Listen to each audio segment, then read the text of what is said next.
Here's the story of a man who won everything there was to win on two continents, yet still gets spoken about far too often as if he was a present prelude to the modern greats. Emerson Fittipaldi is not an asterisk between eras.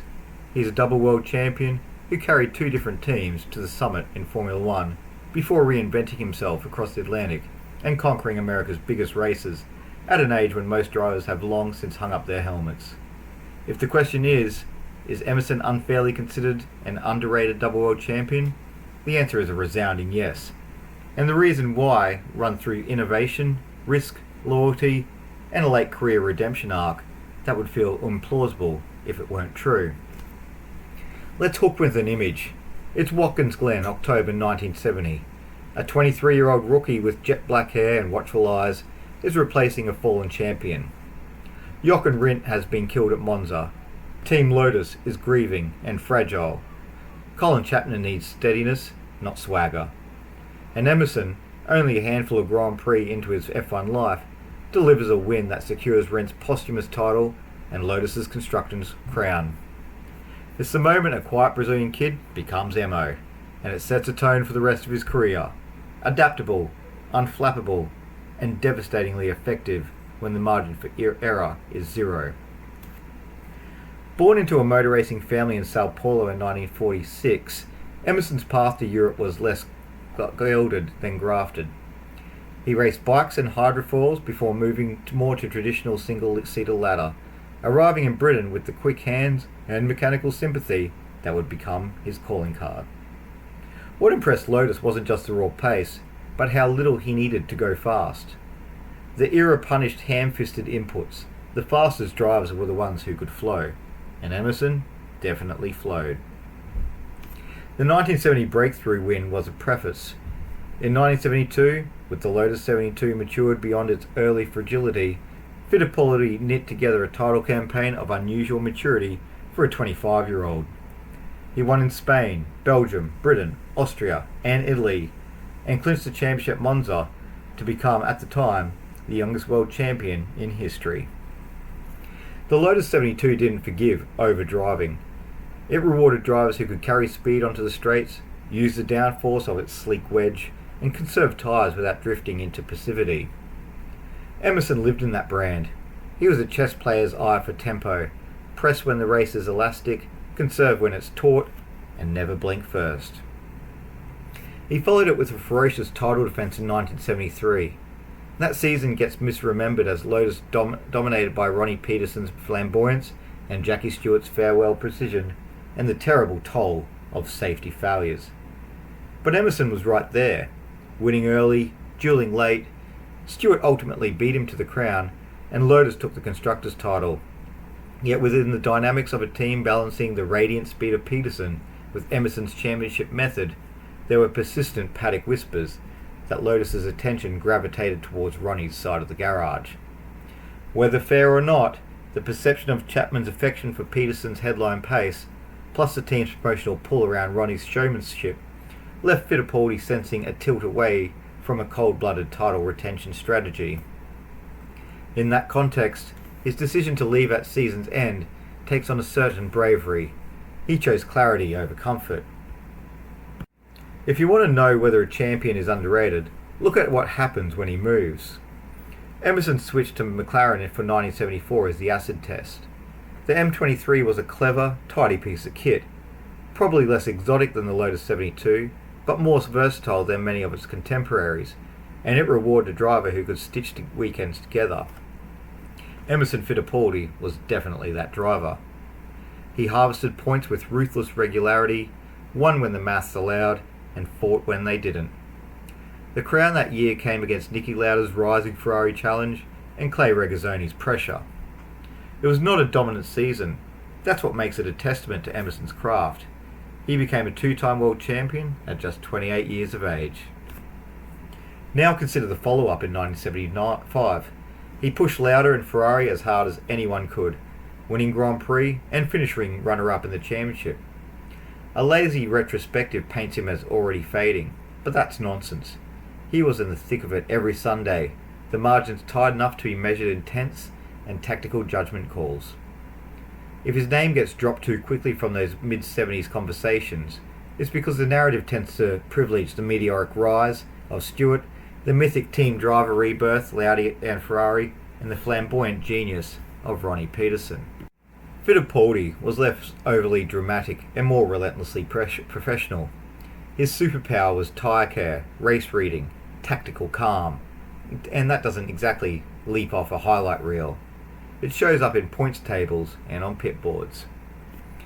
Then came the decision that has unfairly shadowed his reputation, leaving McLaren at the end of 1975 at the peak of his powers to join his brother Wilson's fledgling Brazilian team, Fittipaldi Automotive, bankrolled by a national sugar and alcohol company, Copersucar. On paper it reads like hubris.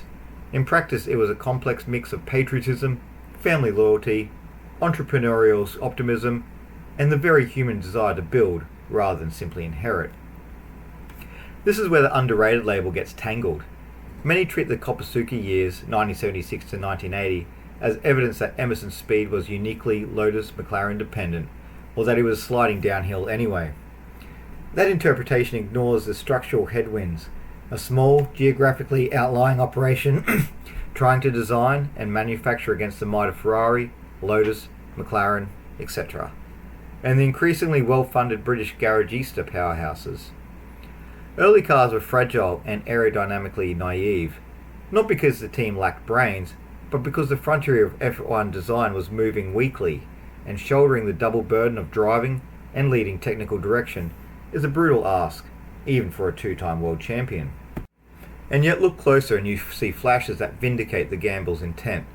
There were point finishes that a lesser driver wouldn't have teased out of the car, and there were a couple of days, especially at home, when the fairy tale almost wrote itself. The 1978 Brazilian Grand Prix is the standout.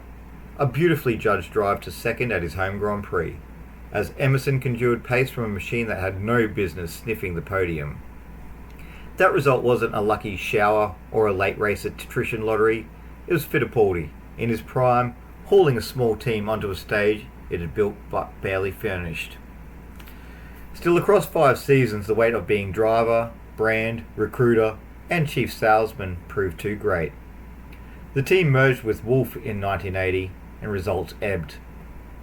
The harsh verdict of statistics is that Emerson's final F1 podium came at Long Beach in 1980, and he left the championship at the end of the year with no third crown and a reputation among some fans for having thrown away the best years of his career. But here's the thing, we're very comfortable praising drivers for taking the fight to the big teams. We romanticise the privateer spirit when it's theoretical. Emerson actually did it.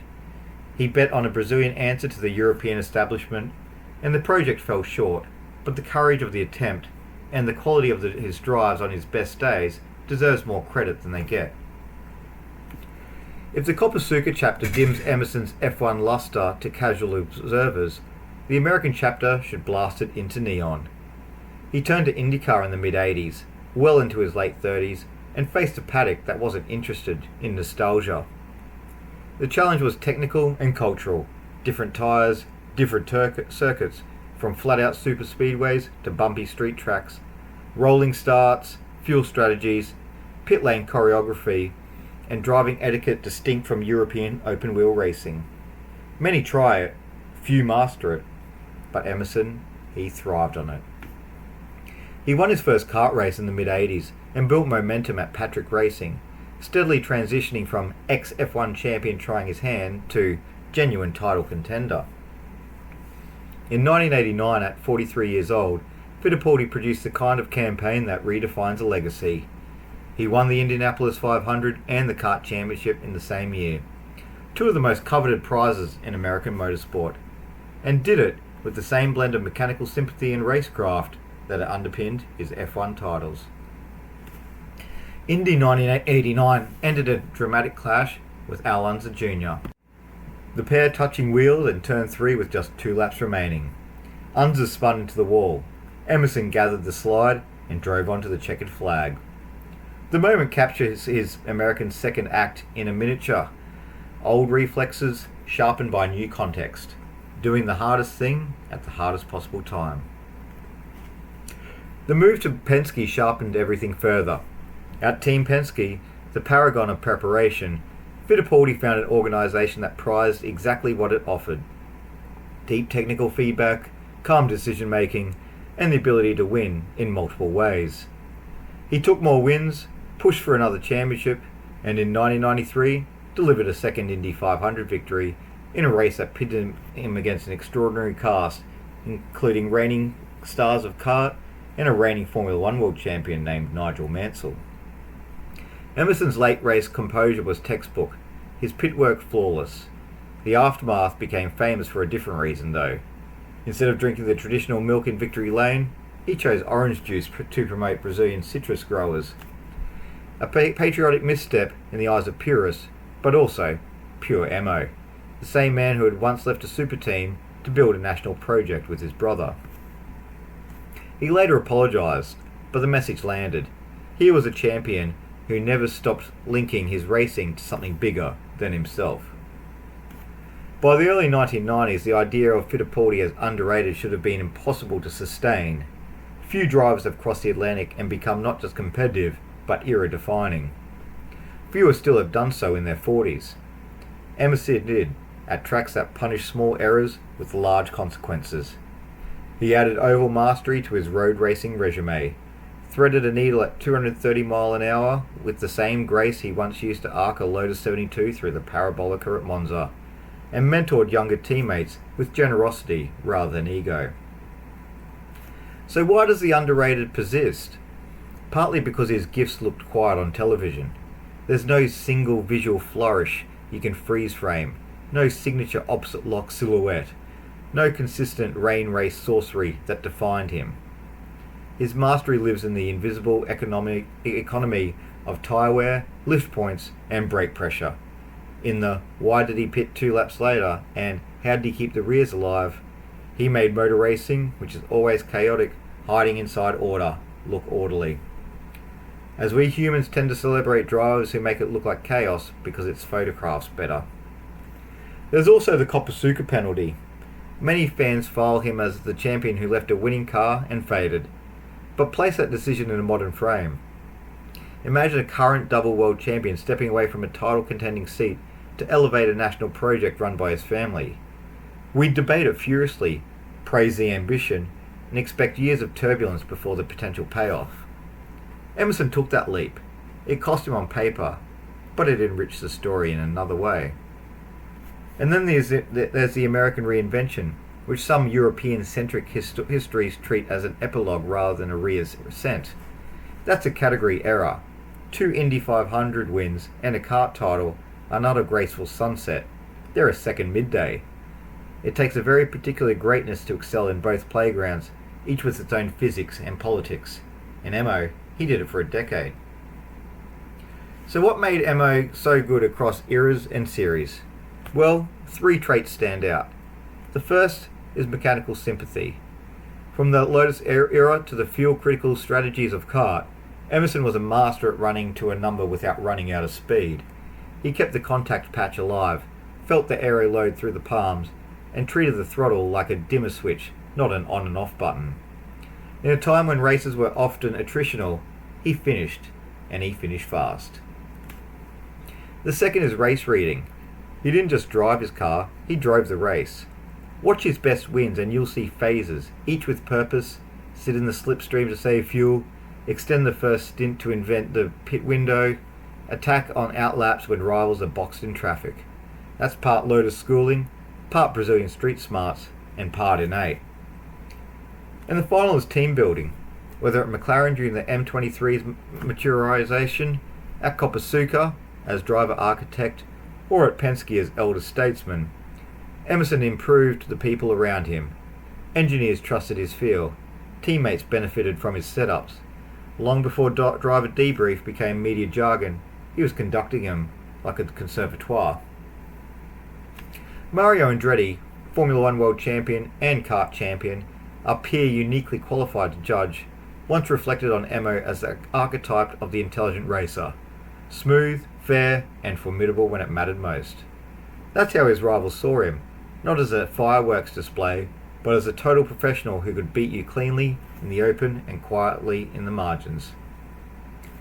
The final act of Emerson's top-level career came with a brutal reminder of motorsport's risks. In 1996 at Michigan, a heavy crash in the Marlboro 500 left him with substantial injuries to his spine and neck, effectively ending his IndyCar racing days. True to form, he turned that page with dignity, remaining an ambassador for the sport, mentoring younger Brazilians, and occasionally returning to competitive outings in GTs or National Series. But the big picture was already complete.